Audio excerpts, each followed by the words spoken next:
Un essai sur l'hypothèse silurienne et les limites de notre mémoire géologique. Introduction. Dans les profondeurs du temps géologique se cache peut-être le plus grand mystère de notre existence. Serions-nous réellement la première espèce intelligente à avoir foulé cette planète? Cette question, loin d'être une simple spéculation fantaisiste, soulève des interrogations scientifiques parfaitement légitimes sur notre capacité à détecter les traces d'éventuelles civilisations antérieures. Le temps, cet effaceur universel, considérons d'abord un fait troublant, la fragilité absolue de toute trace organique face à l'érosion temporelle. Un corps humain, dans des circonstances favorables, ne nécessite qu'une décennie pour disparaître presque entièrement. Les ossements eux-mêmes, ces vestiges que nous imaginons éternels, s'effacent en quelques millénaires seulement. À l'échelle de l'histoire humaine, ce délai peut sembler considérable. Mais rapporté aux 4,5 milliards d'années de notre planète, il s'agit d'un battement de cils imperceptible. Chaque découverte archéologique constitue ainsi un miracle statistique. Prenons l'exemple remarquable de Xi, cet homme préhistorique découvert dans les Alpes, parfaitement conservé après plus de 5 millénaires. Sa préservation exceptionnelle ne résulte que d'un concours de circonstances extraordinaires. Une mort en altitude, une congélation immédiate dans un glacier, et un dégel récent dû au réchauffement climatique. Quelques mètres de différence dans sa chute, et son existence même nous serait demeurée inconnue à jamais. La loterie de la fossilisation, les dinosaures, ces géants qui dominèrent la Terre pendant près de 200 millions d'années, illustrent parfaitement ce paradoxe. Que nous possédions aujourd'hui des preuves tangibles de leur existence relève du prodige. Les scientifiques estiment que seul 0,1% des organismes ayant vécu à l'ère mésozoïque ont pu se fossiliser. Les conditions requises pour ce processus demeurent exceptionnellement restrictives. Un enfouissement rapide protégeant des charognards, un environnement pauvre en oxygène ralentissant la décomposition, une pression intense favorisant la minéralisation. Ainsi, 99,9% des créatures ayant peuplé notre monde se sont volatilisées sans laisser le moindre vestige. Chaque fossile exposé dans nos muséums représente une anomalie statistique, un coup de chance cosmique. L'hypothèse silurienne. Une provocation intellectuelle nécessaire, c'est dans ce contexte que des chercheurs ont formulé ce qu'ils nomment l'hypothèse silurienne. Cette proposition scientifique suggère qu'une civilisation technologiquement avancée aurait pu prospérer sur Terre il y a des dizaines, voire des centaines de millions d'années, sans que nous puissions aujourd'hui en détecter la moindre trace matérielle. Contrairement aux idées reçues, il ne s'agit nullement d'une théorie conspirationniste. Des astrophysiciens et géologues de renom ont sérieusement exploré cette possibilité, non pas pour affirmer qu'une telle civilisation a existé, mais pour questionner nos méthodes de détection et comprendre ce que nous serions capables de reconnaître. L'impermanence de nos propres créations. Observons notre civilisation actuelle. Nos métropoles de béton et d'acier, nos infrastructures gigantesques, nos milliards d'objets manufacturés nous paraissent indélébiles. Pourtant, aucun de ces éléments n'est éternel. Les archéologues peuvent encore étudier des structures vieilles de quelques millénaires, certes. Mais qu'en serait-il après 10 millions d'années? Après 100 millions d'années? Les processus d'érosion, les mouvements tectoniques, la subduction océanique et le cycle perpétuel de destruction-reconstruction de la croûte terrestre effaceraient méthodiquement toute trace architecturale. Nos villes seraient pulvérisées, nos monuments réduits en poussière minérale indifférenciée. Les signatures chimiques, dernier espoir? Certains objecteront que notre civilisation industrielle laisse néanmoins des empreintes chimiques distinctes.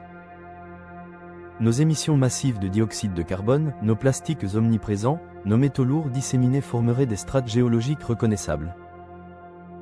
C'est exact pour une civilisation récente. Mais après des dizaines de millions d'années? Les cycles géochimiques finiraient par redistribuer ces éléments. Les anomalies chimiques, si elles subsistaient, pourraient facilement être attribuées à des phénomènes volcaniques, à des impacts météoritiques ou à d'autres processus naturels. La probabilité qu'un géologue futur relie une microscopique anomalie dans une carotte de roche à une civilisation disparue serait infinitésimale. Au-delà du carbone, repenser la vie elle-même. Cette réflexion nous conduit à une interrogation plus vertigineuse encore. Toute forme de vie intelligente doit-elle nécessairement ressembler à ce que nous connaissons? Notre biologie repose sur le carbone, l'eau et l'ADN. Mais s'agit-il vraiment de l'unique possibilité? Des scientifiques ont exploré des alternatives théoriques. Le silicium, par exemple, partage certaines propriétés chimiques avec le carbone. Pourrait-il servir de base à une biochimie alternative? Les obstacles sont nombreux. Le silicium forme des liaisons moins stables, réagit mal avec l'oxygène et demeure moins abondant cosmiquement.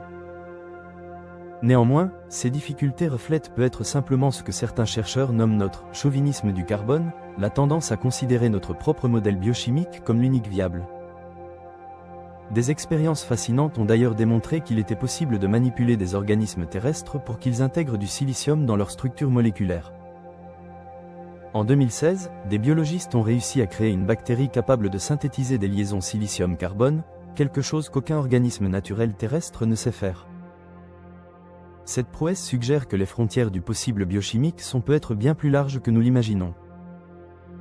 L'exemple de Titan, laboratoire de biochimie alternative Saturne, possède un satellite nommé Titan, dont l'atmosphère dense et riche en composés organiques intrigue profondément les exobiologistes. Sa surface, à -180°C, présente des lacs d'hydrocarbures liquides. Pourrait-on y trouver une forme de vie utilisant le méthane comme solvant plutôt que l'eau? Une biologie fondée sur des processus chimiques radicalement différents des nôtres? Cette hypothèse, bien que spéculative, rappelle que l'univers offre une diversité d'environnements inouïs. Chaque planète, chaque lune constitue une expérience naturelle unique. Limiter notre recherche de la vie à ce qui ressemble à la Terre reviendrait à chercher ses clés uniquement sous le lampadaire, simplement parce que c'est là qu'il y a de la lumière. Les limites de notre imagination. Le cosmologue Carl Sagan nous mettait en garde. Notre plus grande erreur serait de présumer que la vie extraterrestre devrait nous ressembler. Des milliards d'années d'évolution indépendante, dans des conditions radicalement différentes, produiraient nécessairement des formes biologiques incomparables à tout ce que nous connaissons. Peut-être même au point d'être méconnaissable. Comment identifier une intelligence si elle ne construit pas de structure, ne communique pas par ondes électromagnétiques, n'utilise pas de technologie détectable par nos instruments? Cette question n'est pas purement théorique, elle conditionne notre capacité à détecter effectivement une vie extraterrestre si elle existe. Le paradoxe du témoin unique. Nous sommes confrontés à un paradoxe épistémologique fondamental. Toute la vie terrestre, depuis les bactéries jusqu'aux baleines, descend d'un ancêtre commun unique apparu il y a environ 3,8 milliards d'années. Nous ne disposons donc que d'un seul exemple de biogenèse, d'un unique modèle d'organisation du vivant. C'est comme si nous tentions de comprendre les principes universels de l'architecture en n'ayant jamais observé qu'un seul bâtiment. Nos théories seraient nécessairement biaisées, incomplètes, potentiellement erronées. Pour véritablement comprendre ce qu'est la vie et comment elle émerge, il nous faudrait découvrir d'autres origines de la vie, indépendantes de la nôtre. Vers une humilité cosmique. L'hypothèse silurienne nous enseigne finalement une forme d'humilité scientifique. Non pas en affirmant l'existence de civilisations préhumaines sur Terre, hypothèse statistiquement très improbable, mais en soulignant les limites intrinsèques de notre connaissance du passé profond. Les archives géologiques demeurent fragmentaires, lacunaires, soumises aux aléas de la préservation. Notre fenêtre d'observation sur l'histoire terrestre ressemble moins à un film continu qu'à une collection aléatoire de photographies jaunies, la plupart effacées ou perdues. Conclusion, la question qui demeure: sommes-nous la première civilisation intelligente de cette planète? Serons-nous la seule? La réponse honnête est que nous l'ignorons. La science ne peut prouver une négative absolue. Nous pouvons seulement affirmer que les preuves d'une telle civilisation antérieure, si elle avait existé il y a plus de quelques millions d'années, auraient très probablement disparu. Cette incertitude ne devrait pas nous conduire vers des spéculations incontrôlées, mais plutôt nous rappeler la fragilité de toute mémoire, la précarité de toute trace. Dans quelques dizaines de millions d'années, nos propres métropoles ne seront plus qu'une fine anomalie chimique dans une strate sédimentaire. Un futur géologue passera peut-être à côté sans même la remarquer. Cette perspective devrait nous inviter à une double réflexion. D'une part, sur l'importance de ce que nous léguons. Si notre existence même risque d'être oubliée, que voulons-nous accomplir pendant notre bref passage? D'autre part, sur notre recherche de vie extraterrestre. Sommes-nous suffisamment ouverts d'esprit pour reconnaître l'altérité radicale si nous la rencontrions? La Terre a 4,5 milliards d'années. La vie complexe y existe depuis plus de 500 millions d'années. Notre espèce, apparue il y a à peine 300 000 ans, représente un instant infinitésimal dans cette immensité temporelle. Face à ces abîmes de temps, un peu d'humilité n'est pas seulement de mise. Elle est nécessaire pour continuer à questionner, à explorer, à chercher. Car c'est précisément cette curiosité insatiable qui définit notre humanité, bien plus sûrement que n'importe quelle trace matérielle que nous pourrions laisser derrière nous.